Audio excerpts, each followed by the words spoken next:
How to multi-snap on Snapchat. If you want to add multi-snap feature on your Snapchat application, then this video is for you. For that, simply make sure that you have updated version of your Snapchat. Then launch your Snapchat application and make sure that you have logged into your account. On the top left, you will see your profile icon. Simply tap on it and scroll down. There you will see Snapchat Plus option. Tap on it.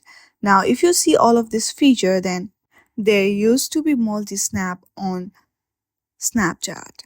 But now this feature has been removed from the Snapchat application. But there is one trick that you can follow to send multi-snap. Simply record a video, then there use the plus icon, simply tap on it.